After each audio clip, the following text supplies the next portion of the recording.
Question है। सबसे पहला क्वेश्चन है, निम्नलिखित में से कौन सा एक ऐसे प्रश्न का उदाहरण है जिसमें विद्यार्थी को अपनी सोच पर विचार करने की आवश्यकता होती है। तो सबसे पहला एक नंबर में है, आप क्रिया को वर्तमान काल में कैसे बदल सकते हैं। दूसरा है, कक्षा की शुरुआत से क्रियाओं के उपयोग के बारे में आपकी समझ कैसी बदली है। और तीसरा है, वाक्य में संज्ञा और क्रिया के बीच क्या संबंध है। और चौथा है, क्रिया की परिभाषा क्या है। तो दोस्तों इसका जो है ना सही आंसर हो जाएगा सेकेंड नंबर। इसका सही आंसर सेकेंड नंबर होगा, कक्षा की शुरुआत से क्रियाओं के उपयोग के बारे में आपकी समझ कैसे बदलती है। ये एक ऐसा क्वेश्चन है जो विद्यार्थी के आंतरिक बातों पर जो है ये जा रहा है। फिर उसके बाद नेक्स्ट क्वेश्चन है 2 नंबर का, कि निम्नलिखित में से कौन सा विफलता के लिए आंतरिक आरोपण का एक उदाहरण है। निम्नलिखित में से कौन सा विफलता के लिए आंतरिक आरोपण का एक उदाहरण है। तो सबसे पहले है, शिक्षक के पक्षपाती होने के कारण मुझे अच्छे अंक नहीं मिले। ये तो गलत हो सकता है। फिर दूसरा है, मैं परीक्षा में फेल हो गया क्योंकि मेरे दोस्त मेरा ध्यान भटका दिया।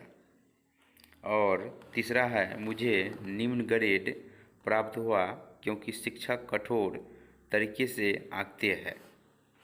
उसके बाद चौथा है, मैं परीक्षा में फेल हो गया क्योंकि मैंने पर्याप्त पढ़ाई नहीं की।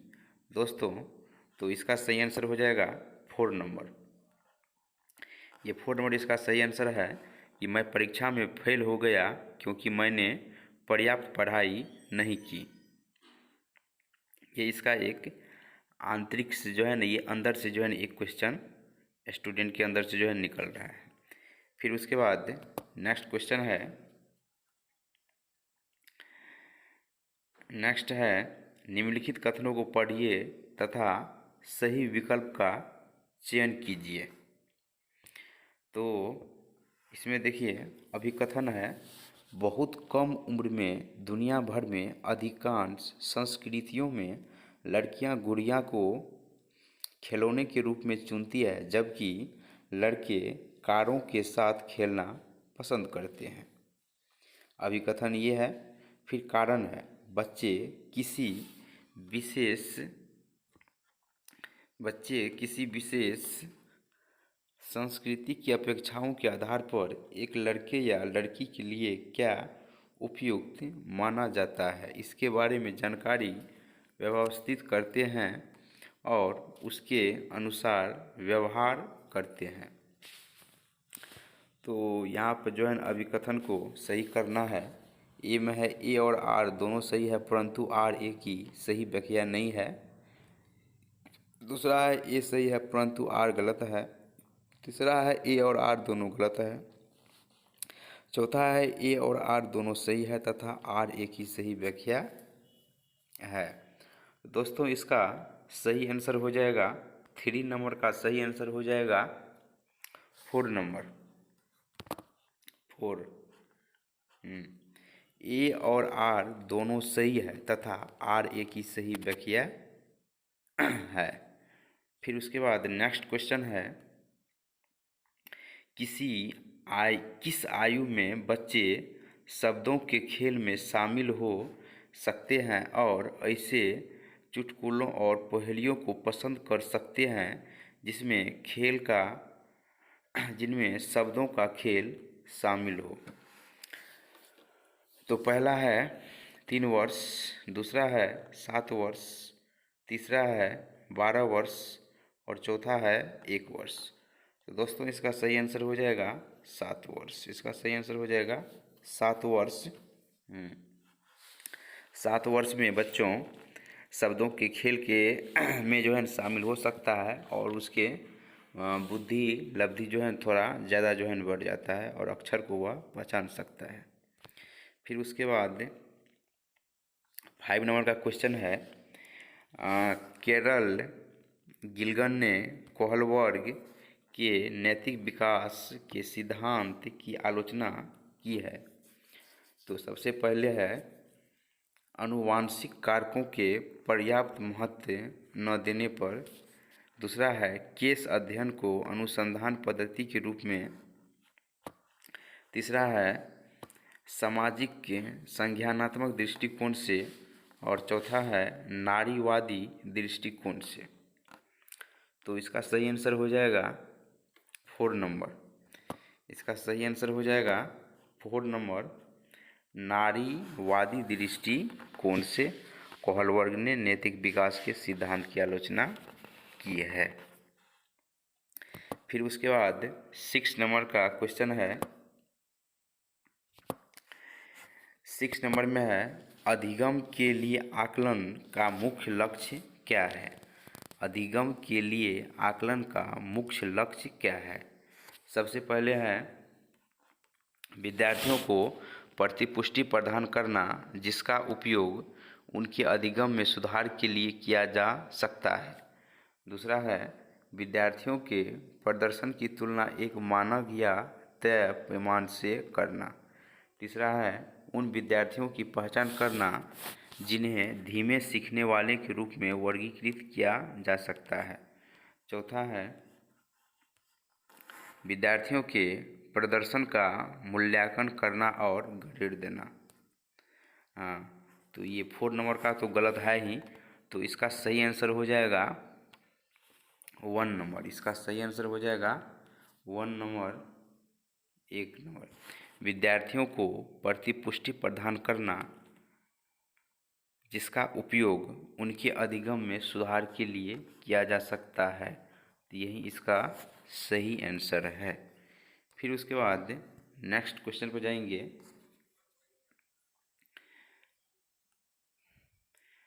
शैशव अवस्था में समाजीकरण की डैश डैश संस्थाएं प्रमुख रूप से महत्वपूर्ण है, जबकि प्रारंभिक बाल्यावस्था में समाजीकरण की डैश डैश संस्थाएं भी महत्वपूर्ण हो जाती है।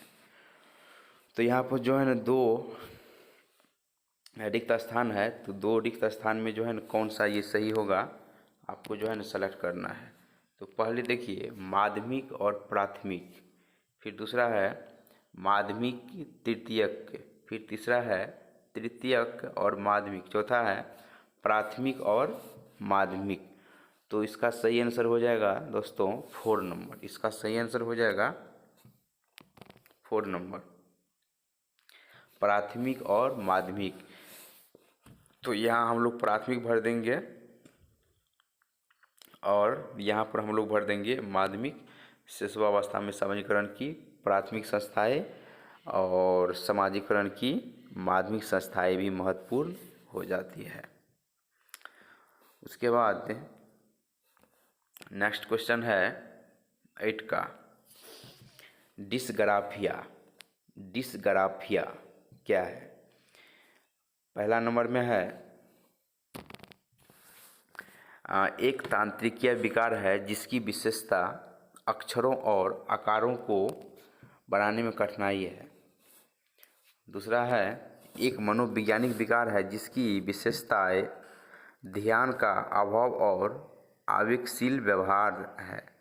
तीसरा है, एक भाषण विकार है जिसकी विशेषता हकलाना और उच्च त्रुटियां करना। चौथा है, एक गति युक्त विकार है जिसकी विशेषता स्थूल पेशीय बाधित है। तो ये 8 नंबर का सही आंसर हो जाएगा दोस्तों 1 नंबर। ये 1 नंबर सही है। डिस्ग्राफिया एक तांत्रिकीय विकार है जिसकी विशेषताओं अक्षर और आकारों को बनाने में कठिनाई है। अक्षर और आकार को बनाने में जो कठिनाई होता है उसे डिस्ग्राफिया से हम लोग जानते हैं। फिर उसके बाद नेक्स्ट क्वेश्चन है 9 नंबर, प्रतिभावन बच्चों को शिक्षित करने का उपागम जो उन्हें असामान्य रूप से तीव्र गति से पाठचर्या के माध्यम से आगे बढ़ता है, क्या कहलाता है? तो पहला है त्वरण गतिवर्धन, दूसरा है विसर्जन, तीसरा है विभेदी निर्देशन और चौथा है संवर्धन। तो दोस्तों इसका सही आंसर हो जाएगा त्वरण। इसका सही आंसर हो जाएगा त्वरण गतिवर्धन, जो प्रतिभावन बच्चों को शिक्षित करने का उपागम जो उन्हें असामान्य रूप से तीव्र गति से पाठचर्या के माध्यम से आगे बढ़ते हैं, क्या कहलाता है? तो हो जाएगा त्वरण। फिर उसके बाद है शिक्षक जो समावेशी कक्षाओं की दिशा में काम कर रहे हैं उन्हें चाहिए कि वे, तो पहला है पाठचर्या में अनुकूलन करें, दूसरा है विविध दृष्टिकोण को शामिल करें, तीसरा है अपने स्वयं के अंतर्निहित पूर्वाग्रहों की जांच करें, चौथा है विविधता को एक बाधा के रूप में देखें। तो दोस्तों इसमें उपयुक्त में से कौन से सही है? तो इसका जो है इसमें से कम मतलब कौन कौन सा क्वेश्चन जो है इसमें सही है, 1 नंबर, 2 नंबर, 3 नंबर या 4 नंबर? तो इसका सही आंसर हो जाएगा 4 नंबर। इसका सही आंसर हो जाएगा ये 4 नंबर, 1, 2 और 3। इसमें 1, 2 और 3 तो एक सही है, ये भी सही है और ये भी सही है। पाठचर्या में अनुकूलन करें, दूसरा है विविध दृष्टिकोणों को शामिल करें और तीसरा है अपने स्वयं के अंतर्निहित पूर्वाग्रहों की जांच करें, चौथा गलत है विविधता को एक बाधा के रूप में देखिए, ये गलत है। फिर उसके बाद नेक्स्ट क्वेश्चन है 11 का हावर्ड गार्डनर से। तो हावर्ड गार्डनर के अनुसार एक दर्शन शास्त्री के पास डैश डैश प्रकार की बुद्धि और मूर्तिकार के पास डैश डैश प्रकार की बुद्धि की मात्रा अधिक होती है। तो पहला नंबर में है अंतःव्यक्तिक दिक् स्थान, दूसरा नंबर में है अंतःव्यक्तिक भाषिक, तीसरा नंबर में है भाषिक अंतःव्यक्तिक और चौथा नंबर है दिक् स्थान और अंतःव्यक्तिक। तो दोस्तों इसका सही आंसर हो जाएगा 1 नंबर। इसका सही आंसर हो जाएगा 1 नंबर अंतःव्यक्तिक दिक् स्थान। तो यहाँ अंतःव्यक्तिक भर देंगे प्रकार की बुद्धि और मूर्तिकार के पास दिक् स्थान प्रकार की बुद्धि की मात्रा जो है अधिक होती है। फिर उसके बाद है निम्नलिखित में से अधिगम का प्राथमिक लक्ष्य कौन सा होना चाहिए? अधिगम का प्राथमिक लक्ष्य कौन सा होना चाहिए? तो पहला नंबर में है समकक्षियों के साथ प्रतिस्पर्धा, दूसरा है समालोचनात्मक चिंतन का विकास, तीसरा है तथ्यों को रटना और चौथा है यंत्रवत याद करने की पूर्वाभ्यास में उत्कृष्ट बनाना। दोस्तों ये सब जो है ना ये तो गलत है ही, ये भी गलत है। तो इसका सही आंसर हो जाएगा समालोचनात्मक चिंतन का विकास करना। ये 2 नंबर ये सही है, ये 2 नंबर सही है, समालोचनात्मक चिंतन का विकास। फिर उसके बाद है 13 नंबर विद्यार्थियों की सीखने की शैलियों में विविधता। पहला है को शिक्षण अधिगम प्रक्रिया के दौरान ध्यान में नहीं रखा जाना, दूसरा है को शिक्षण अधिगम प्रक्रिया में बाधा और अवरोध के रूप में देख जाना, ये भी गलत है। तीसरा है को महत्व दिया जाना चाहिए और मानव विविधता के प्रतिबिंब के रूप में देख जाना चाहिए। चौथा है कि अपेक्षा की जानी चाहिए और सीखने की शैलियों में एकरूपता लाने का प्रयास किया जाना चाहिए। तो दोस्तों इसका जो है ना सही आंसर हो जाएगा 3 नंबर। 3 नंबर को महत्व दिया जाना चाहिए और मानव विविधता के प्रतिबिंब के रूप में देखा जाना चाहिए। तो ये इसका सही आंसर है। फिर उसके बाद नेक्स्ट क्वेश्चन है, निम्नलिखित कथनों को पढ़िए तथा सही विकल्प का चयन कीजिए। अभिकथन है, शिक्षार्थियों के बीच समालोचनात्मक चिंतन को सुगम बनाने के लिए शिक्षकों को उन्हें विविध परिस्थितियों और विभिन्न दृष्टिकोणों से अवगत कराना चाहिए। ये तो सही बात है। कारण है, जब विद्यार्थी विविध मतभेदों के बीच बातचीत में संलग्न होते हैं तो वो समालोचनात्मक और रचनात्मक रूप से सोचने की अपनी क्षमताओं को सीखते हैं और समृद्ध करते हैं। तो आपको अभिकथन ए से और कारण आर से जो है ना क्या लगा? तो दोस्तों इसका सही आंसर हो जाएगा 4 नंबर।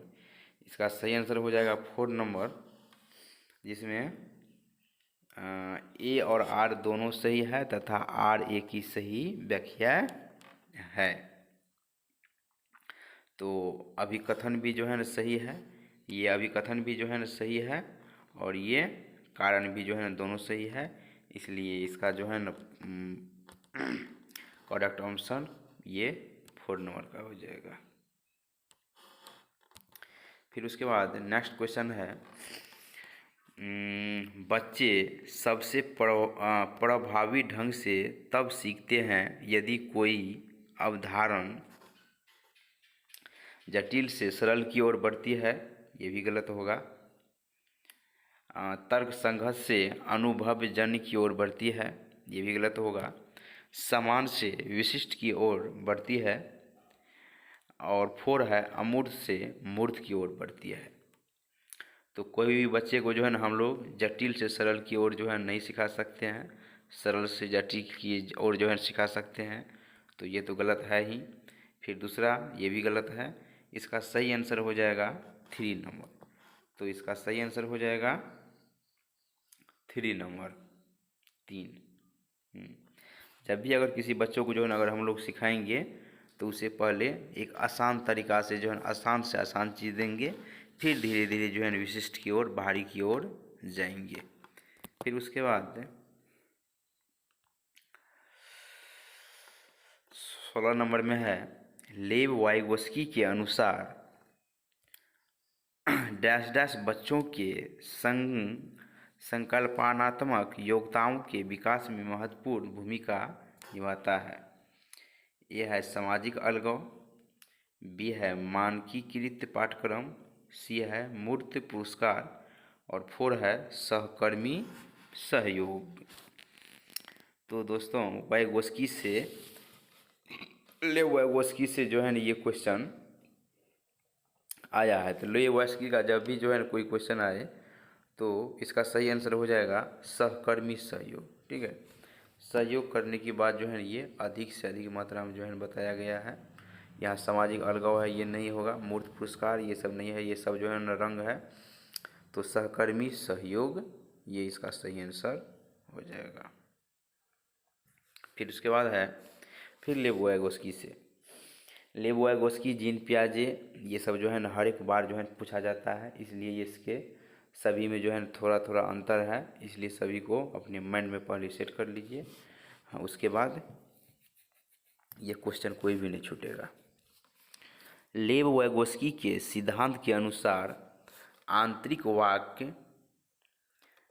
विकासात्मक देरी का संकेत गलत हो गया।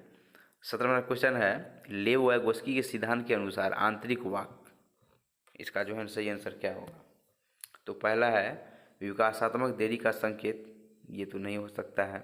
बच्चों के लिए अपनी सोच को नियंत्रण करने का एक तरीका। तीसरा है बच्चों के लिए एक काल्पनिक दोस्त के साथ संप्रेषण करने का एक तरीका। और चौथा है संज्ञानात्मक अपरिपक्वता का प्रतीक।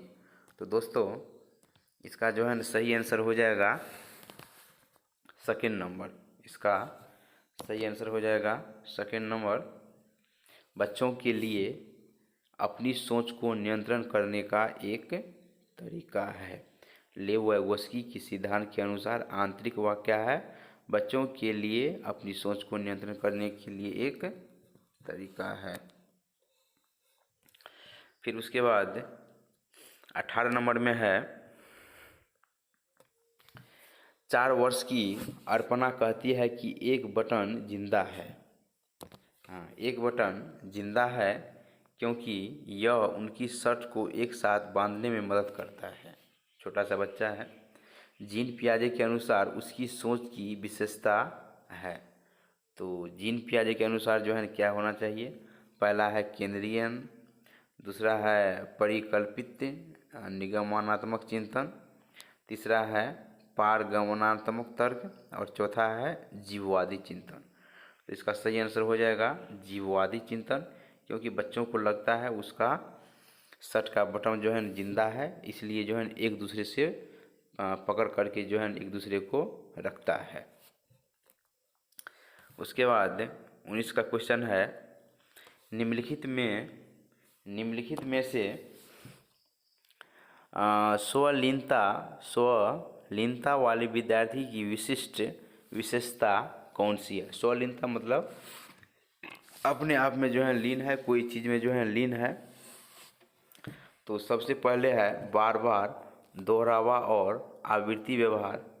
फिर दूसरा है संवाद कौशलों का उच्च स्तर। तीसरा है कल्पना को तथ्य से अलग करने की श्रेष्ठ क्षमता। और चौथा है उन्नत सामाजिक भावनात्मक पारस्परिकता। तो दोस्तों इसका जो है सही आंसर हो जाएगा पहला, बार बार दोहराव और आवृत्ति व्यवहार। यही क्या है? एक स्वलीनता विद्यार्थी की जो है विशेष विशेषता की है। फिर उसके बाद नेक्स्ट क्वेश्चन है 20 नंबर का, बच्चों में समस्या समाधान कौशल को बढ़ाने के लिए निम्नलिखित में से कौन सा प्रभावी तरीका है? तो पहला है उन्हें समस्याओं का तैयार समाधान उपलब्ध कराना। दूसरा है उन्हें बुद्धि मंथन करने और सहज अनुमान लगाने के अवसर। तीसरा है स्वतंत्र चिंतन को हतोत्साहित करना और घोषणात्मक ज्ञान पर केंद्रित करना।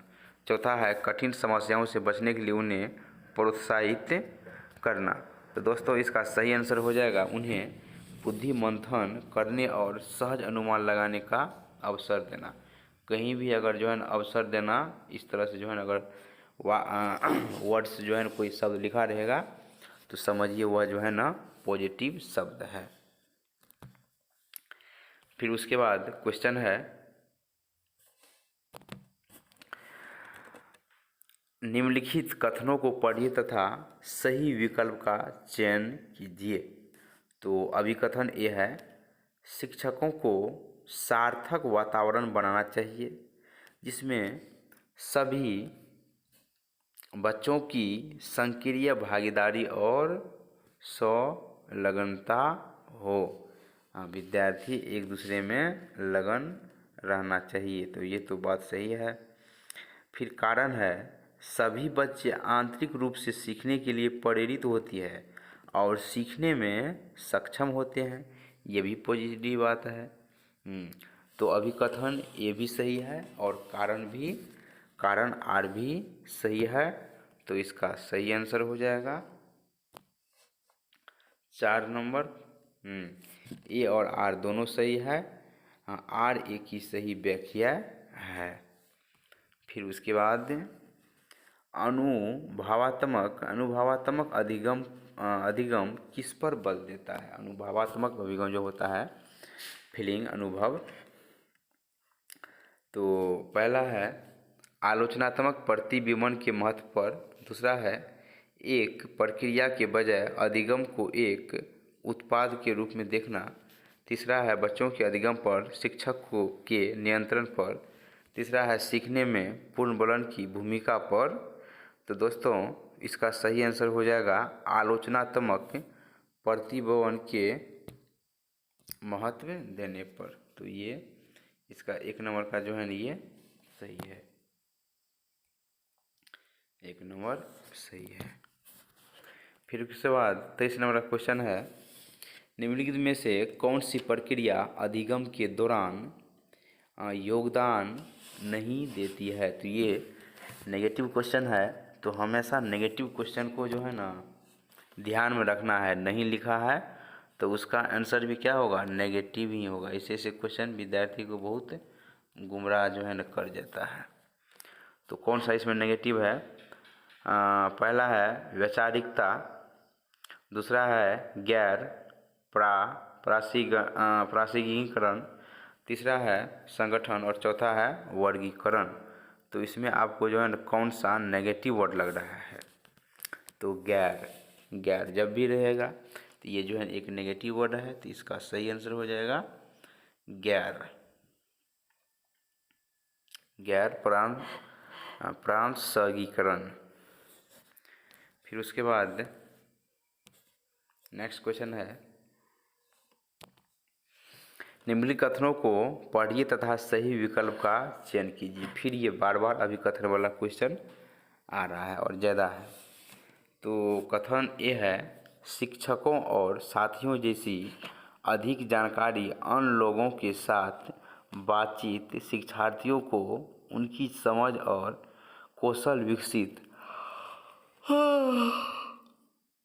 करने में मदद करने के लिए आवश्यक समर्थन और मार्गदर्शन प्रदान कर सकती है। कारण है, सामाजिक संपर्क सीखने और विकास का एक प्रमुख घटक है। तो दोस्तों इसका डायरेक्ट अगर हम लोग आंसर पर जाएंगे तो इसका सही आंसर हो जाएगा 4 नंबर। ए और आर दोनों सही है तथा आर ए की सही व्याख्या है। बार बार इसमें जितना भी क्वेश्चन पूछे हैं सब में ए अभिकथन और कारण दोनों सही है। फिर उसके बाद फिर लेवोगोस्की साहब से जो है ना क्वेश्चन आया। देखिए लेवोगोस्की के अनुसार, इसके अनुसार जो है ना क्या सही होना चाहिए, भाषा विकास और संज्ञानात्मक विकास एक दूसरे से स्वतंत्र रूप से विकसित है। उसके बाद है, ये तो गलत है, भाषा विकास संज्ञानात्मक विकास को सुगम बनाता है, ये थोड़ा पॉजिटिव लग रहा है। फिर तीसरा है, सामाजिक कारण भाषा विकास को प्रभावित करते और परंतु संज्ञानात्मक विकास को नहीं, ये तो गलत है। चौथा है, संज्ञानात्मक विकास भाषा विकास को सुगम बनाता है, संज्ञानात्मक विकास भाषा विकास को सुगम बनाता है, नहीं ये भी गलत है। इसका सही आंसर हो जाएगा 2 नंबर, भाषा विकास संज्ञानात्मक विकास को सुगम बनाता है। फिर उसके बाद नेक्स्ट क्वेश्चन है, लॉरेंस कोहलबर्ग के नैतिक तर्क के किस स्तर पर बच्चे आमतौर पर मानते हैं कि लोगों को समाज की अपेक्षाओं पर खरा उतरना चाहिए और अच्छे तरीके से व्यवहार करना चाहिए। ये कोहलबर्ग के अनुसार जो है ना कौन सा ये चरण भी है और स्तर भी है। तो पहला है पारंपरिक स्तर, दूसरा है पूर्व संक्रियात्मक स्तर, तीसरा है उत्तर संक्रियात्मक स्तर और चौथा है पूर्व पारंपरिक स्तर। तो दोस्तों इसका जो है ना सही आंसर हो जाएगा 1 नंबर पर पारंपरिक स्तर, पारंपरिक स्तर। फिर उसके बाद 27 का क्वेश्चन है, जीन पियाजे के अनुसार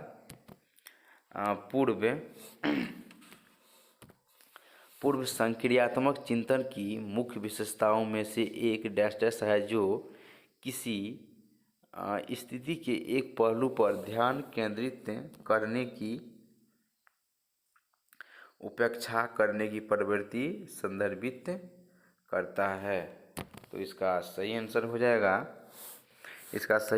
जाएगा, अगर डायरेक्ट आंसर पर जाएंगे तो केंद्रीयकरण, 4 नंबर केंद्रीयकरण हो जाएगा। विशेषताओं में से एक केंद्रीकरण है, जो किसी स्थिति एक पहलू पर ध्यान केंद्रित करने और दूसरों की उपेक्षा की प्रवृत्ति को संदर्भित करता है। फिर उसके बाद 28 का क्वेश्चन है कि भौतिक वृद्धि और विकास के डैश डैश और डैश डैश सिद्धांतों का पालन करता है। तो पहला देखिए, सभी पश्च अवरोही शीर्षगामी आंतरिक से बाहरी। दूसरा है विभेदीकरण सरल से जटिल, एकीकरण जटिल से सरल, एकीकरण सरल से जटिल और विभेदीकरण जटिल से सरल। दोस्तों इसका जो है सही आंसर हो जाएगा ये 4 नंबर, शीर्षगामी अवरोही समीपस्थ आंतरिक से बाहरी। तो फिर उसके बाद 29 का क्वेश्चन है, प्रारंभिक शुरुआती या बालक अवस्था में वृद्धि डैश डैश और सोच डैश डैश है, जबकि मध्य बालावस्था में वृद्धि डैश डैश और सोच डैश डैश है। तो दोस्तों इसका जो है ना डायरेक्ट सही आंसर हो जाएगा 29 का 4 नंबर, 29 का हो जाएगा 4 नंबर, इसका जो है सही आंसर है। हाँ, स्थिर है, कुछ हद तक आत्मिक केंद्रित धीमी तार्किक है। फिर उसके बाद लास्ट क्वेश्चन है CDP का जो है ये लास्ट क्वेश्चन है, निम्नलिखित में से कौन सा स्थूल गति कौशल है। तो पहला है एक कागज पर वृत्त को रूपरेखा के अनुसार काटना। दूसरा है एक कागज पर एक बड़े आयत को रूपरेखा के अनुसार काटना। तीसरा है बुनाई और चौथा है तैरना। यहाँ पर है स्थूल में कभी भी जो है ना बच्चे के बॉडी पर ज़्यादा असर नहीं पड़ेगा, तो इसलिए यहाँ पर देखिए तैरना ये तो जो है ना सूक्ष्म नहीं, हाँ ये तो जो है ना स्थूल है। बुनाई, तो इसका जो है ना सही आंसर हो जाएगा ये 4 नंबर, तैरना हो जाएगा, स्विमिंग हो जाएगा। कौन सा स्थूल गति कौशल है, क्योंकि सूक्ष्म अगर रहता तो ये तीनों जो है ना हो जाएगा, क्योंकि ये तीनों ये सब बनाने में बच्चों को जो है उतना हार्ड नहीं लगता है, लेकिन तैरने में उसके बाजू का जितना मतलब बॉडी का जितना भी भाग है सब पर जो है ज़्यादा असर पड़ता है, इसलिए इसका सही आंसर हो जाएगा तैरना। तो ये अगस्त का जो है ये क्वेश्चन 20 अगस्त में जो है ये क्वेश्चन पूछा गया था, ठीक है। और ये ग्रुप सी का है, ये ग्रुप सी का क्वेश्चन है। तो आप लोग इस चीज़ को जो है ना ज़रूर ध्यान रखिए, फिर आगे का सेशन हम लोग ज़रूर लेकर के आएंगे। तब तक के लिए शुभ रात्रि, थैंक यू, धन्यवाद।